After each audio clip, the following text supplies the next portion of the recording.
Om Swastiastu. Assalamualaikum warahmatullahi wabarakatuh. Shalom, namo buddhaya. Salam sejahtera bagi kita semua.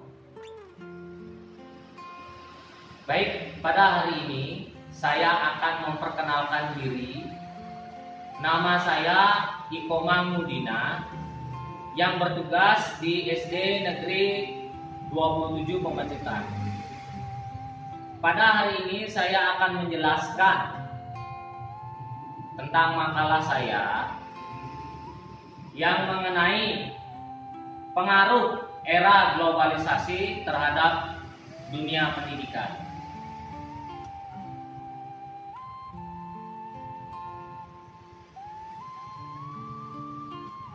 Pertama, yang saya bahas adalah dampak dari era globalisasi terhadap dunia pendidikan. Dalam menghadapi pasar global, maka kebijakan pendidikan nasional harus dapat meningkatkan mutu pendidikan, baik dari segi akademik maupun non-akademik, dan memperbaiki manajemen pendidikan agar lebih produktif dan efisien, serta memberikan akses yang luas bagi masyarakat untuk mendapatkan pendidikan yang lebih maju. Nah, ketidaksiapan bangsa kita dalam mencetak SDM yang berkualitas dan bermoral yang dipersiapkan untuk terlibat dan berkiprah dalam kancah globalisasi menimbulkan dampak positif dan dampak negatif. Dari pengaruh globalisasi dalam pendidikan dijelaskan dalam poin-poin seperti ini yang saya akan tampilkan.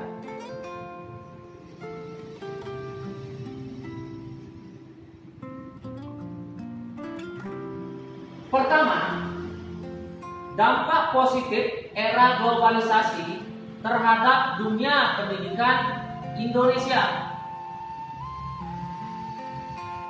Pengajaran dahulu masih bersifat klasikal,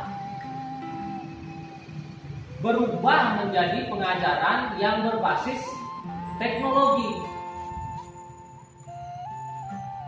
seperti internet dan komputer. Dahulu, guru menulis masih menggunakan sebatang kapur.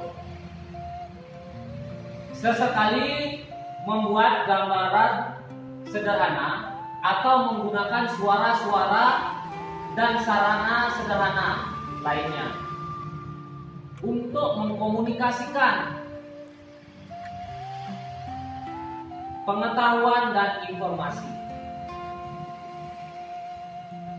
Nah, sekarang era globalisasi sudah ada komputer, sehingga tulisan, film, suara, musik, gambaran hidup, atau bisa kita carikan dari YouTube, dapat digabungkan menjadi suatu proses komunikasi dan bisa ditampilkan kepada siswa. Yang kedua, bisa diperhatikan melalui slide, dampak negatif era globalisasi terhadap dunia pendidikan Indonesia.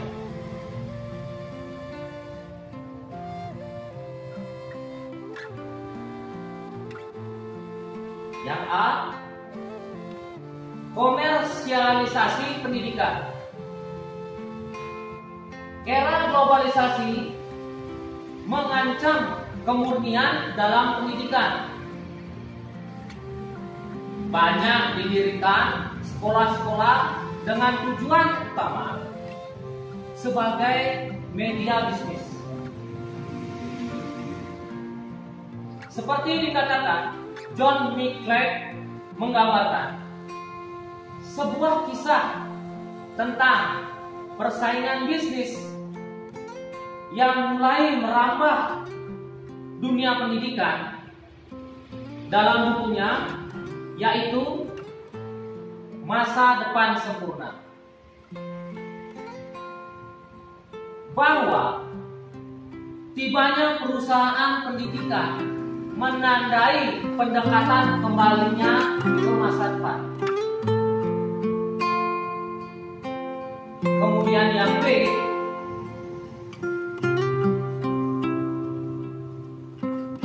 bahaya dunia maya. Pada dunia maya, selain sebagai sarana untuk mengakses informasi dengan mudah, juga dapat memberikan dampak negatif bagi siswa. Terdapat pula aneka macam materi yang berpengaruh negatif bertebaran di internet ataupun di dunia maya. Misalnya pornografi, ujaran kebencian, kejahatan, kekerasan, dan sejenisnya. Berita yang bersifat pelecehan seperti pedofilia dan pelecehan seksual pun mudah diakses oleh siapapun, termasuk siswa dan kalangan masyarakat.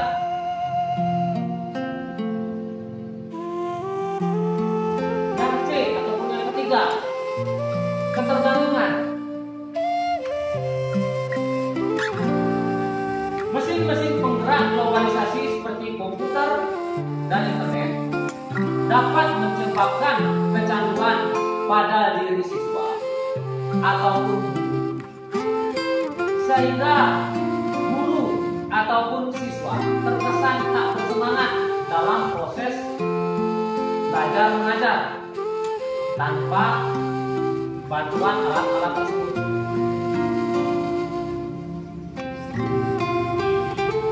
Kemudian mengenai buruknya pendidikan di era globalisasi. Yang pertama, paradigma pendidikan nasional yang sekuler, materialistik. Sistem pendidikan yang berjalan di Indonesia saat ini adalah sistem pendidikan yang sekuler, materialistik.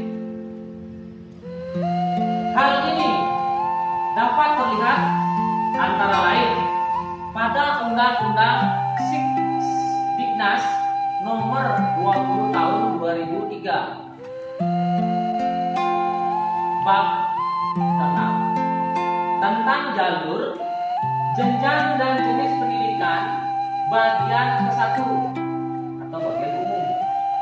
Pada pasal 15 yang berbunyi seperti berikut. Jenis pendidikan mencakup pendidikan yang umum, kejuruan, akademik, profesi, advokasi, keagamaan, dan khusus dari pasal ini tampak jelas adanya dikotomi pendidikan, yaitu pendidikan agama dan pendidikan umum. Kemudian mahalnya biaya pendidikan.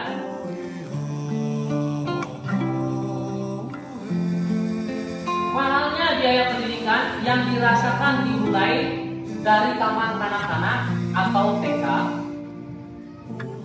sampai perguruan tinggi membuat masyarakat miskin memiliki pilihan lain kecuali tidak bersekolah. Makin mahalnya biaya pendidikan sekarang ini tidak lepas dari kebijakan pemerintah yang menerapkan MBS, yaitu manajemen berbasis sekolah, di mana di Indonesia dimaknai sebagai upaya untuk melakukan mobilisasi dana.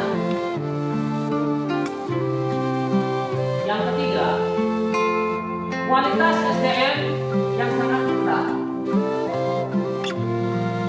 Paradigma pendidikan nasional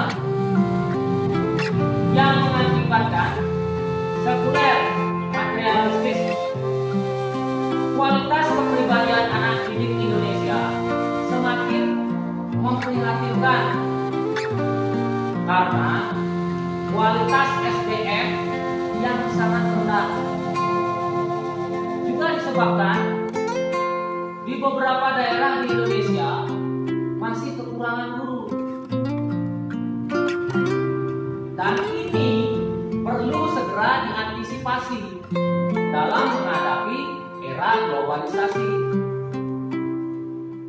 Kita tidak hanya membutuhkan sumber daya manusia dengan latar belakang pendidikan formal yang baik, tetapi juga diperlukan sumber daya manusia yang mempunyai latar belakang pendidikan non formal.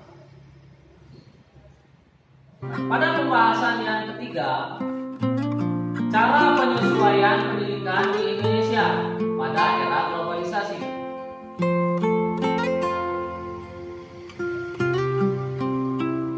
Indonesia masih dalam masa transisi dan memiliki potensi yang sangat besar untuk memainkan peran dalam globalisasi, khususnya pada konteks regional.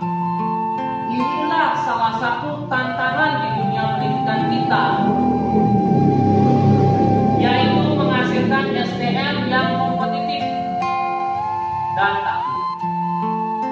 Yang dibutuhkan Indonesia sekarang ini adalah visioning atau pandangan, questioning strategi atau strategi, dan leadership kepemimpinan.